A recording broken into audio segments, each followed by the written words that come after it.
പക്ഷെ എനിക്ക് ശരിക്കും പറഞ്ഞു കഴിഞ്ഞാൽ ഒടിയന് ഭയങ്കര പ്രതീക്ഷ ഉണ്ടായിരുന്നു കേട്ടോ. ഒരു അവാർഡ് കിട്ടും എന്നുള്ള എനിക്ക് നല്ല പ്രതീക്ഷ ഉണ്ടായിരുന്നു. ലാൽ സാറ് പറഞ്ഞു ചെയ്യുകയാണെങ്കിൽ ഇങ്ങനെ ചെയ്യണം എന്ന് പറഞ്ഞു. അപ്പം ഞാൻ മമ്മൂക്കോട് പറഞ്ഞു ഇങ്ങനെ എനിക്ക് ഞാൻ അന്ന് വലിയേറ്റ സമയത്ത് ഇങ്ങനെ ചോദിച്ചിട്ടുണ്ടായിരുന്നു മമ്മൂക്ക എനിക്ക് വേണ്ടി ഇങ്ങനെ കുറേ ഞാൻ അങ്ങനെയൊക്കെ ചെയ്തത് എനിക്ക് വേണ്ടി പറഞ്ഞു. ബ്ലസ്സേട്ടൻ അസോസിയേറ്റ് ആയിരിക്കുന്ന സമയത്ത് സത്യത്തിൽ ഭയങ്കര ചൂടനായിരുന്നു. അയ്യോ പുള്ളിയുടെ വഴക്ക് കേട്ടിട്ട് ഞാൻ തല കറങ്ങി വീണ് എൻ്റെ ബോധം പോയിട്ടുണ്ട്. സത്യം സാറ് ഇവിടെ ആദ്യത്തെ സിനിമ യാത്രക്കട ശ്രദ്ധയ്ക്കായിരുന്നു. ഇപ്പം എന്തെങ്കിലും സംശയം ചെന്ന് ചോദിച്ചു കഴിഞ്ഞാൽ പറയും ആ ഡയറക്ടറല്ലേ അങ്ങനെ ചെയ്തോ. അപ്പോൾ പറഞ്ഞു ഞാൻ അങ്ങനെ അടുത്ത പടം ചെയ്യാൻ പോകണം സൂത്രധാരൻ എന്നാണ് പേര്. ആ ഡയറക്ടർ ആരാന്ന് ചോദിച്ചു. അപ്പോൾ ഞാൻ അറിയില്ല എന്നാണ്. പ്രശാന്താണ് ആ ഡയറക്ടർ എന്ന് പറഞ്ഞു. അപ്പോൾ ഞാൻ ശരിക്കും പറഞ്ഞാൽ ഞെട്ടി. അപ്പോൾ പേടിയുണ്ടോ ചോദിച്ചു. അപ്പോൾ ഞാൻ പറഞ്ഞു പേടിയുണ്ടെന്ന് പറഞ്ഞു.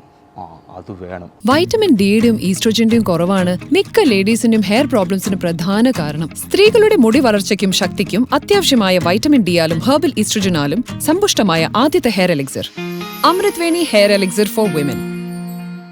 ലോഹിദാസ് എന്ന് പറയുന്ന മലയാള സിനിമയിലെ എക്കാലത്തെയും മികച്ച എഴുത്തുകാരനും സംവിധായകനുമാണ് പ്രശാന്ത് എന്ന് പറയുന്ന ആളെ കണ്ടെത്തിയത് അല്ലേ? അദ്ദേഹത്തിന്റെ കണ്ടെത്തലാണ് ശരിക്കും പറഞ്ഞത്. ശരിക്കും പറഞ്ഞാൽ ഞാൻ നരസിംഹം എന്ന സിനിമയ്ക്ക് വർക്ക് ചെയ്യാൻ പോകാനായിട്ട് ബോബേട്ടൻ്റെ വിളി കാത്തിരിക്കുന്ന സമയമായിരുന്നു. അന്ന് വീട്ടിൽ ലാൻഡ് ഫോണൊന്നും ഇല്ല. തൊട്ടടുത്ത വീട്ടിലോട്ടാണ് കോൾ വരിക. അപ്പോൾ അടുത്ത വീട്ടിലേക്ക് കോൾ വന്നു. അങ്ങനെ പെട്ടെന്ന് ഷൊർണൂർക്ക് വരാൻ പറഞ്ഞിട്ടുണ്ടെന്ന് പറഞ്ഞു. അപ്പോൾ ഞാൻ വിചാരിച്ചത് അവിടെ നിന്നാണ് വിചാരിച്ചിട്ട് മണീസ് എന്ന് പറഞ്ഞ ഹോട്ടലിൽ പറഞ്ഞിട്ട് ഞാൻ മണീസ് ചെന്ന് നോക്കിയപ്പോൾ ഇപ്പോൾ എനിക്ക് ആരും പരിചയമുള്ള നമ്മുടെ ആൾക്കാരെ ആരും കാണാനില്ല. അപ്പോൾ ഞാൻ ചോദിച്ചു ഇത് ഏതാ പടം എന്ന് ചോദിച്ചപ്പോൾ അവൻ പറഞ്ഞത് കൃഷ്ണൻകുട്ടി സാർ ചെയ്യുന്നൊരു പടമാണ്, ലോഹി സാറ് പടമാണ്. പിന്നെ ഞാൻ വിട്ടില്ല ആരെയും. പിന്നെ ഞാൻ അത് നമ്മൾ ആഗ്രഹിച്ചുകൊണ്ടിരുന്ന ഒരു സാധനമായിരുന്നു. ലോഹി സാറെ ഒരു കൈപ്പടയിൽ എഴുതിയ ഒരു സ്ക്രിപ്റ്റ് ഒന്ന് കാണണം, അതൊന്നും എനിക്ക് വായിക്കണം എന്നൊക്കെ ഭയങ്കര ആഗ്രഹം ഉണ്ടായിരുന്നു. അപ്പം അങ്ങനെ ആരണ്യങ്ങൾ വീട് ഒരുപാട് പെയിന്റിങ് ചെയ്തായിരുന്നു. ഒരുപാട് പെയിന്റിങ് അദ്ദേഹത്തെ ആദ്യം കാണുന്നത് അത് അന്ന് ആരുടെ കൃഷ്ണൻകുട്ടി സാർ. അപ്പോൾ ആ പടത്തിൽ കൃഷ്ണൻകുട്ടി സാറായിരുന്നു. അപ്പോൾ അതിൽ ഒരുപാട് പെയിന്റിങ് ചെയ്തു. അപ്പോൾ ലോഹി സാർ അതൊക്കെ ഞാനിരുന്ന് വരയ്ക്കുമ്പോഴൊക്കെ ലോഹി സാർ പിന്നെ മമ്മൂക്കയുടെ അച്ഛനായിട്ട് പോർട്രേറ്റ് ചെയ്ത് അപ്പോൾ ലോഹി സാർ ഇങ്ങനെ ഞാൻ വരയ്ക്കണം ഇങ്ങനെ നോക്കി ജസ്റ്റ് ഒന്ന് വന്ന് നോക്കി പോവും. അങ്ങനെയൊക്കെ ഉണ്ടായിരുന്നു. അപ്പോൾ പിന്നെ ഞാനൊരു ദിവസം ഇങ്ങനെ അസോസിയേറ്റ് ഡയറക്ടറുടെ നിന്ന് ഞാൻ പറഞ്ഞു സാറ് കൈകൊണ്ട് എഴുതിയ സ്ക്രിപ്റ്റ് എനിക്കെന്ത് വേണമെന്ന് പറഞ്ഞു. അപ്പം പെട്ടെന്ന് നോക്കിയിട്ട് പെട്ടെന്ന് തരണോട്ടാന്ന് പറഞ്ഞ് ഞാൻ അതും കൂടി പോയി റൂമിലോട്ട് ഡോർ അടച്ചിട്ടിട്ട് ഇരുന്ന് നോക്കി ഇങ്ങനെ ഇരുന്ന് വായിച്ചുകൊണ്ടിരിക്കണേ ഒരാഗ്രഹം. ആ സമയത്ത് ഡോറ് തുറന്നു. സാറ് എന്തോ ടോയ്ലറ്റ് പോകാൻ എന്തോ വഴി വന്നായിരുന്നു റൂമിൽ. ഡോറ് തുറന്ന് നോക്കിയപ്പോൾ ഞാൻ സാറ് സ്ക്രിപ്റ്റിങ് നോക്കി ഇങ്ങനെ ഇരിക്കുന്നത് കാഴ്ചയെ കാണുന്നു. അപ്പോൾ പുള്ളി എന്നെ നോക്കിയിട്ട് പുള്ളിയുടെ ഒരു സാധനമല്ലോ ഇങ്ങനെ നോക്കിയിട്ട് ആൾ ഡോർ അടച്ച് തിരിച്ചു പോയി. അന്ന് മുതൽ എന്നെ ശ്രദ്ധിച്ചു എന്ന് വേണം എനിക്ക് കരുതാട്ടോ. കാരണം ഒരുപാട് അനുഭവങ്ങൾ പിന്നെ സാറ് എന്നെ സപ്പോർട്ട് ചെയ്യുന്ന ഒരുപാട് കാര്യങ്ങളുണ്ടായി. അത് കഴിഞ്ഞിട്ട് ജോക്കർ എന്ന പടം ചെയ്യുന്ന സമയത്ത് എന്നെ അസിസ്റ്റൻ്റായിട്ട് ഞാനും കൂടെ വേണം, ആർട്ടിലുണ്ടാവണം എന്ന് സാറ് ആവശ്യപ്പെട്ടിട്ടാണ് ഞാൻ ജോക്കറിൽ വരുന്നത്. അങ്ങനെ ആരാണ്ട് കഴിഞ്ഞു. പിന്നെ ഒരു ദിവസം വാഴൂർ ജോസേട്ടൻ എന്നെ ഒരു ദിവസം വിളിച്ചിട്ട് പറഞ്ഞു ഉടനെ ആലുവ പോകണം, ലോഹി സാറ് കാണാൻ പറഞ്ഞിട്ടുണ്ടെന്ന് പറഞ്ഞു. അപ്പോൾ ഞാൻ ചെന്നു ആലുവയിൽ ഇവിടെ വന്നു. അപ്പോൾ എനിക്കപ്പോൾ എന്താ കാര്യം ഒന്നും അറിയണ്ടായില്ല. ഞാൻ ഉദ്ദേശിച്ചത് എന്തെങ്കിലും പോർട്രേറ്റ് എന്തെങ്കിലും വരയ്ക്കാണ്ടായിരിക്കും വീട്ടിൽ, അങ്ങനെ ഉദ്ദേശിച്ചത്. അപ്പോൾ ഷൊർണൂർ പോയത് എന്തിനാണ്? ഷൊർണൂർ മണീസിൽ ചെന്ന് എന്തിനാണ്? അത് ഈ അരയണ വീടിൻ്റെ വർക്ക് ചെയ്ത് അപ്പോൾ ആലുവ വീട്ടിൽ ചെല്ലുന്നു. അപ്പോൾ എന്നോട് ഒന്ന് രണ്ട് ചോദ്യങ്ങൾ ചോദിച്ചു. അപ്പോൾ ഞാനങ്ങനെ എനിക്ക് അറിയാവുന്ന പോലെ ഞാൻ ഉത്തരം പറഞ്ഞു. അപ്പോൾ പറഞ്ഞു ഞാൻ അങ്ങനെ അടുത്ത പടം ചെയ്യാൻ പോകണം, സൂത്രധാരൻ എന്നാണ് പേര്, ആ ഡയറക്ടർ ആരാന്ന് ചോദിച്ചു. അപ്പോൾ ഞാൻ അറിയില്ല എന്നാണ്. പ്രശാന്താണ് ആ ഡയറക്ടർ എന്ന് പറഞ്ഞു. അപ്പോൾ ഞാൻ ശരിക്കും പറഞ്ഞാൽ ഞെട്ടി. അപ്പോൾ പേടിയുണ്ടോ ചോദിച്ചു. അപ്പോൾ ഞാൻ പറഞ്ഞു പേടിയുണ്ടെന്ന് പറഞ്ഞു. അത് വേണം എന്ന് പറഞ്ഞു. അങ്ങനെ ഒരാളൊന്ന് ചിരിച്ചു കിട്ടും. അങ്ങനെ പിന്നെ ലൊക്കേഷൻ നോക്കൽ പുള്ളി എനിക്ക് ലൊക്കേഷൻ ഇങ്ങനെ കാര്യങ്ങൾ വേണ്ടത് ലൊക്കേഷൻ നോക്കി പോകാമെന്ന് പറഞ്ഞു. അപ്പോൾ എൻ്റെ ധാരണ ലൊക്കേഷൻ നോക്കാൻ നമ്മൾ പ്രൊഡക്ഷനിൽ നിന്ന് വണ്ടി വരുന്നു, നമ്മൾ കയറി പോകുന്നു, നമ്മൾ നോക്കുന്നു. ഞാൻ അപ്പോൾ പ്രൊഡ്യൂസർ വിളിച്ചിട്ട് എപ്പോഴാണ് എനിക്ക് വണ്ടി കിട്ടുക എന്നൊക്കെ ചോദിച്ചു. ആരെ എൻ്റെ കൂടെ ഉണ്ടാവുക എന്നൊക്കെ പറഞ്ഞു. ആ ചോദിച്ചിട്ട് 10 മിനിറ്റ് കഴിയുമ്പോൾ എനിക്ക് ലോഹി സാറ് ഫോൺ വന്നു. ആരും ഉണ്ടാവില്ല, ഒരു സന്യാസിയെ പോലെ പോയിട്ട് കറങ്ങിയിട്ട് പോകാമെന്ന് പറഞ്ഞു. എല്ലാം ഉണ്ട്. കർണാടകയിലാണ്. ഞാൻ ഇതുവരെ കർണാടക പോയിട്ടേ ഇല്ല. അസിസ്റ്റൻ്റ് ഇരിക്കുന്ന സമയത്ത് പോലും പോയിട്ടില്ല. അങ്ങനെ ഒരു 10,000 രൂപ ജലീലിക്ക് തന്നിട്ട് പറഞ്ഞു പോയിട്ട് സന്യാസിയാവുമെന്ന് പറഞ്ഞു. അങ്ങനെ അതും കൊണ്ടിട്ട് തൃശ്ശൂരിൽ നിന്ന് ബസ് കയറി, ഒരു കർണാടക ട്രാൻസ്പോർട്ട് ബസ് വണ്ടി കയറി. എന്നിട്ട് അവിടെ ശരിക്കും സന്യാസിയായി. അയ്യോ, ഞാൻ പറഞ്ഞാൽ ഒരു മാപ്പ് വാങ്ങിച്ചു കേട്ടോ. അവിടെ ചെന്ന് പറഞ്ഞാൽ ആദ്യം ഒരു മാപ്പ് വാങ്ങിച്ചു, കർണാടക മൊത്തം റൂട്ട് മാപ്പ് വാങ്ങിച്ചു. അങ്ങനെ ഓരോ സ്ഥലങ്ങളും മാർക്ക് ചെയ്ത് അങ്ങനെ ഹാലബിഡ്, ബേലൂര്, മേൽക്കോട്ട, ശ്രാവണബെൽക്കുള, അങ്ങനെ ചില സ്ഥലങ്ങളിൽ ബസ് ഉണ്ടായിരിക്കും, ചില സമയത്ത് ബസ് ഉണ്ടാവില്ല. അപ്പോൾ അങ്ങനെ ഈ ചെറിയ ഈ ലോറി, മിനി ലോറിയുടെ ബാക്കിൽ ടെൻറ്റ് വലിച്ച് കെട്ടിയിട്ട് അതിൻ്റെ ഉള്ളിലാണ് ചില സ്ഥലത്ത് പോവുക. അങ്ങനെ പോവും. പിന്നെ പോയി കാണാൻ ചിലയിടത്ത് ഒന്നും ഉണ്ടാവില്ല, സൈക്കിൾ വാടകയ്ക്ക് എടുക്കും, അങ്ങനെ കറങ്ങി ചവിട്ടിയിട്ട് നോക്കും. അങ്ങനെയൊക്കെ ആയിട്ട് ഒരു 25 ദിവസം കഴിഞ്ഞപ്പോൾ ഞാൻ തിരിച്ച് വന്നു. പക്ഷേ അതിലൊരു കാര്യം ഉണ്ടായിരുന്നു കേട്ടോ. ഞാൻ അതാണ് ലോഹിത് സാറൊക്കെ ഒരു ഇതെന്ന് പറയുന്നത്. എന്നെ സന്യാസിയാക്കി വിട്ട് പുള്ളിക്ക് മനസ്സിലായി ഇത് കർണാടകയിൽ എന്തെങ്കിലും ഷൂട്ട് ചെയ്യേണ്ട, വേറെ എവിടെയെങ്കിലും ഷീറ്റ് ചെയ്ത് നമുക്ക് പറ്റുന്ന സ്ഥലത്ത് ഷൂട്ട് ചെയ്യാന്നുള്ളതാണ് സാറ് മൈൻഡിലുണ്ടാകുന്നത്. അപ്പോൾ ഞാൻ ഈ കർണാടക പോയിട്ട് കർണാടകയുടെ ഫുൾ കൾച്ചർ പരിപാടി എൻ്റെ മനസ്സിലോട്ട് കയറി. എന്തൊക്കെ അവിടുത്തെ ഒരു കൾച്ചർ എന്താണെന്നുള്ള സാധനം, ഓരോ റോട്ടിൽ എന്താ ഉണ്ടാവുക, ബോർഡ് എന്താ ഉണ്ടാവുക എന്നുള്ളതും എല്ലാം, ഒരു വീട്ടിൽ എന്താ ഉണ്ടാവുക എന്നുള്ളതും എല്ലാം എനിക്ക് കറക്റ്റ് കിട്ടി, പിക്ചർ കിട്ടി.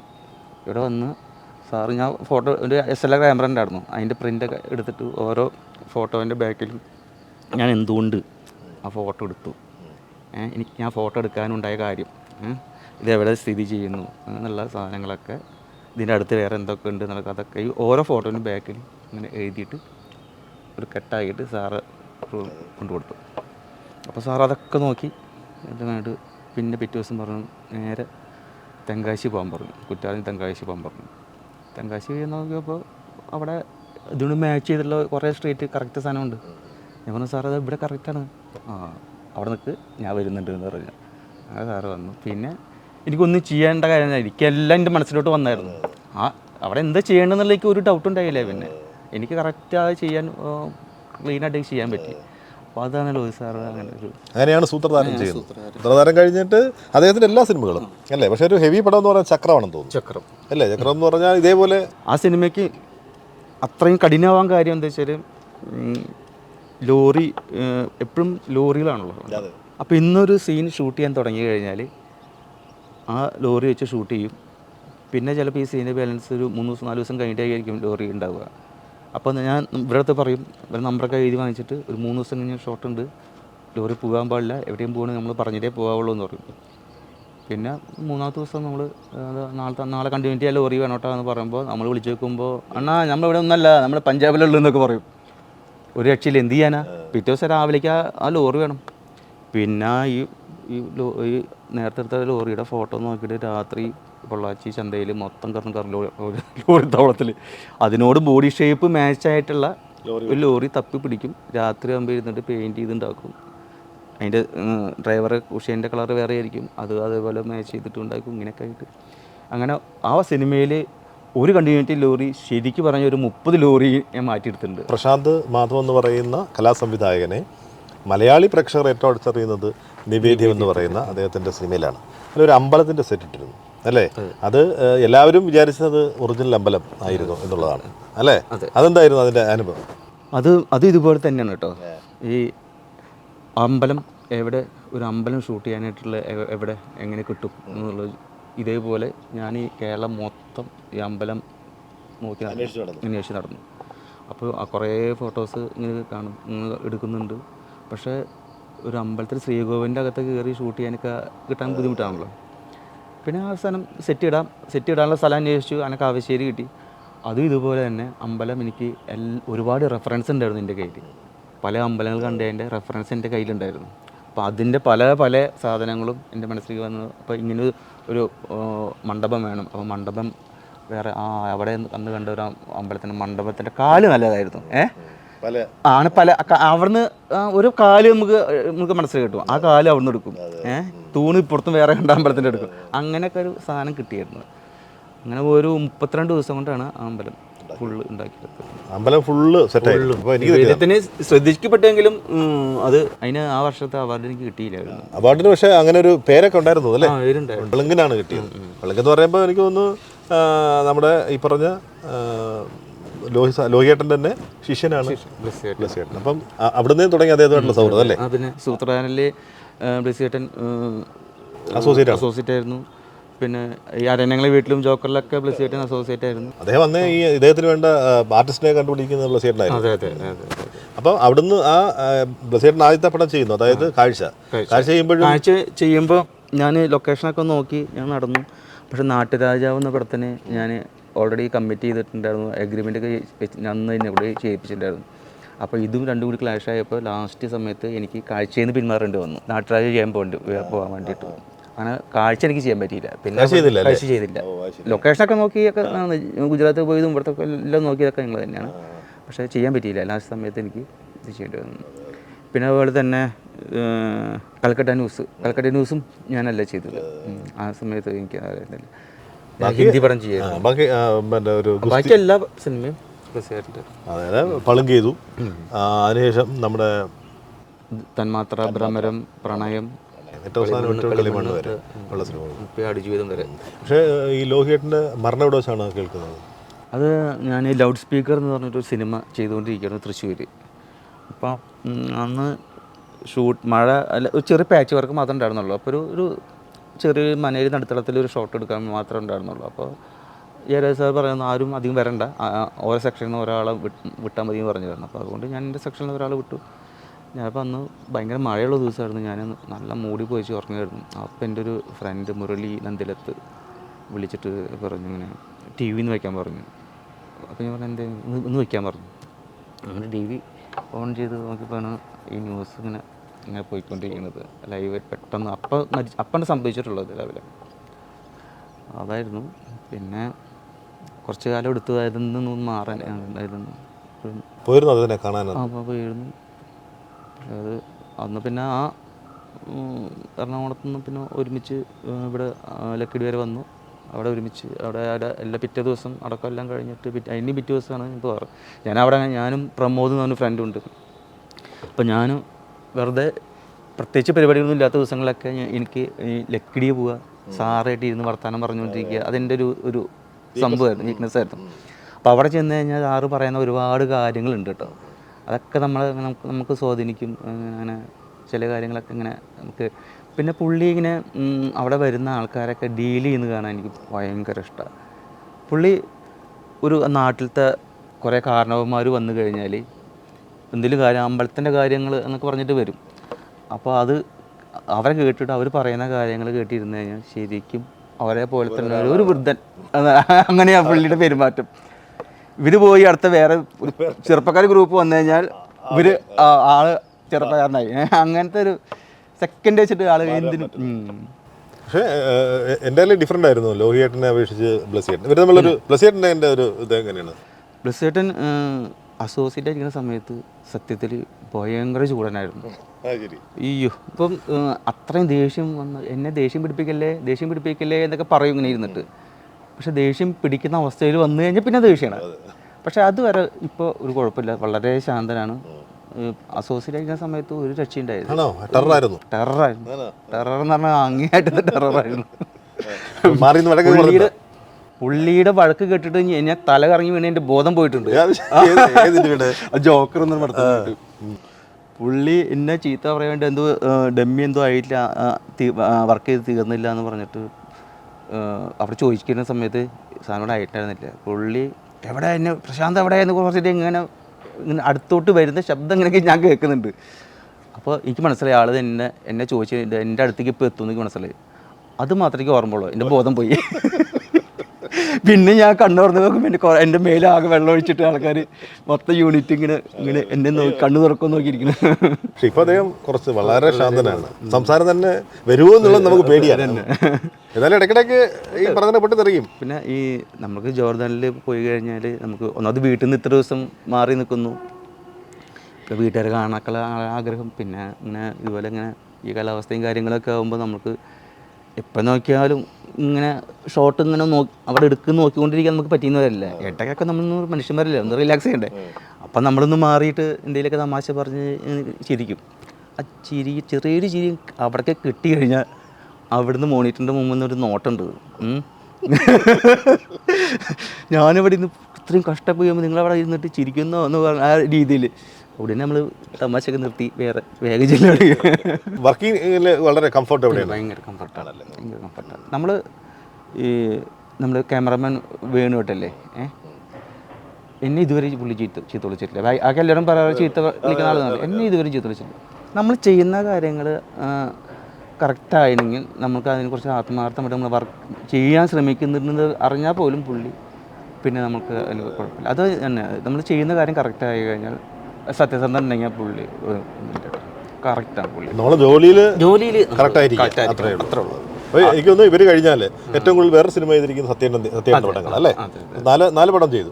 4 രസാന്തരം, അവസാനം ഞാൻ പ്രകാശം അദ്ദേഹമായിട്ടുള്ള ഒരു ആദ്യമായിട്ട് സിനിമ എങ്ങനെ അദ്ദേഹം വിളിക്കുന്നത് സത്യത്തിൽ ലോയിസ് സാറാണ്. ലോയിസ് എന്നെ പരിചയപ്പെടുത്തിയത്. അപ്പോൾ അന്ന് ലോയിസ് സാർ സ്ക്രിപ്റ്റ് ചെയ്തിട്ട് ഒരു പടം മിലഞ്ചേരിയിൽ പ്രൊഡ്യൂസ് ചെയ്യുന്നു. അപ്പോൾ അങ്ങനെ സത്യൻ സാർ എന്നെ വിളിച്ചു. ഞാൻ ഒരു ദിവസം പോയി ഫ്ലാറ്റിൽ പോയി അങ്ങനെ കഥയൊക്കെ പറഞ്ഞു. ഞാൻ ലൊക്കേഷൻ നോക്കാൻ ഇറങ്ങി.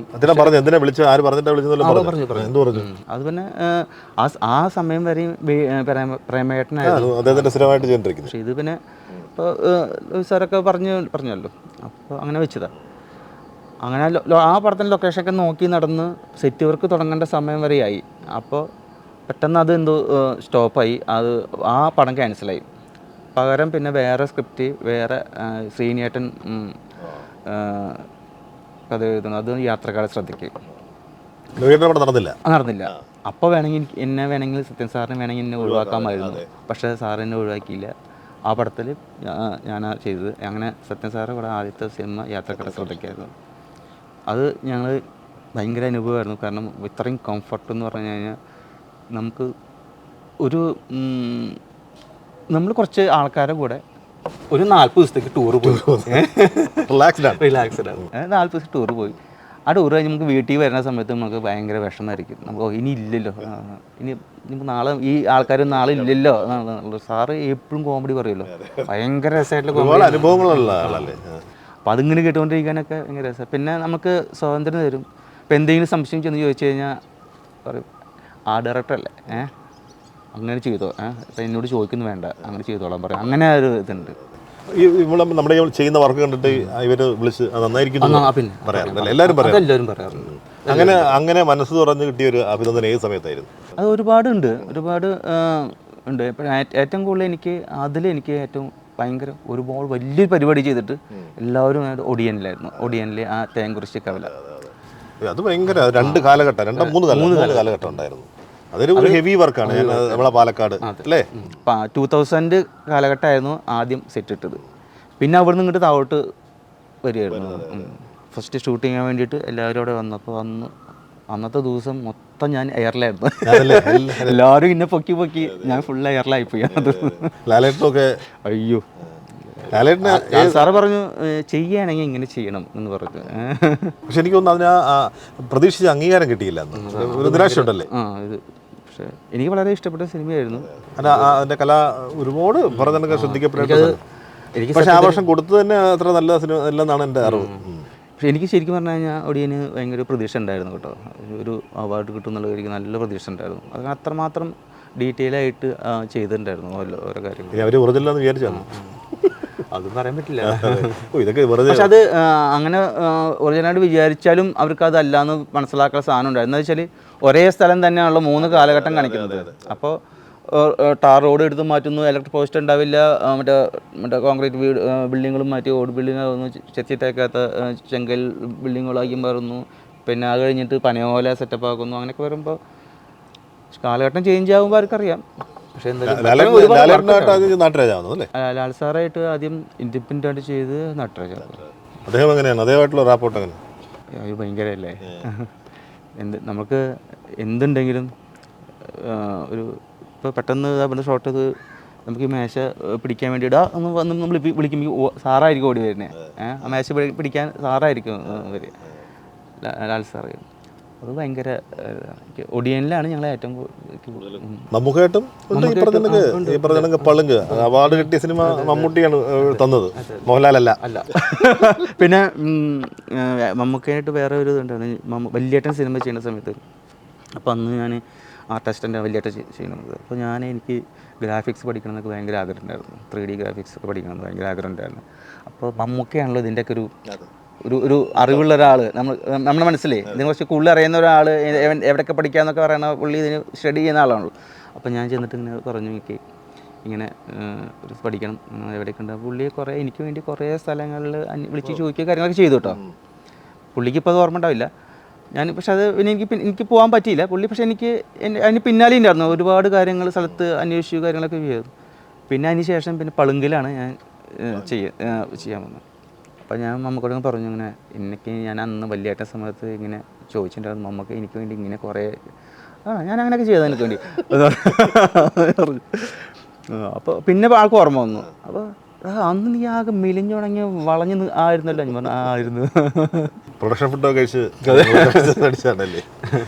എനിക്ക് നല്ലൊരു പ്രതിഭകൾ, അതായത് ഈ പറഞ്ഞ പോലെ ലോഹിയേട്ടൻ, സത്യേട്ടൻ, സിബി സാറിൻ്റെ പടം അല്ലേ, അദ്ദേഹത്തിന്റെ ഒരു 5 പടം ഏറ്റവും കൊത്തു വരെ ചെയ്തു. ലാസ്റ്റ് കൊത്തു വരെ ചെയ്തു അദ്ദേഹം. ഫ്ലാഷ് മുതലാണ് ഞാൻ സിബി സാറിൻ്റെ പടം, ലാലേട്ടൻ്റെ പടമാണ്. കോഴിക്കോട് കണ്ണൂരൊക്കെയാണ്. അത് അതേമായിട്ടുള്ളൊരു വർക്കിംഗ് എക്സ്പീരിയൻസ്. അതും ഇതുപോലെ തന്നെ നമുക്ക് യാതൊരു ടെൻഷനും ഇല്ലാവില്ല. നമ്മളെ നന്നായിട്ട് കെയർ ചെയ്യും. അതാണ് ഭയങ്കരമായിട്ട് കെയർ ചെയ്യും ആൾ സിബി സാറ്. നമുക്ക് എന്ത് പ്രശ്നങ്ങളും പറയാം.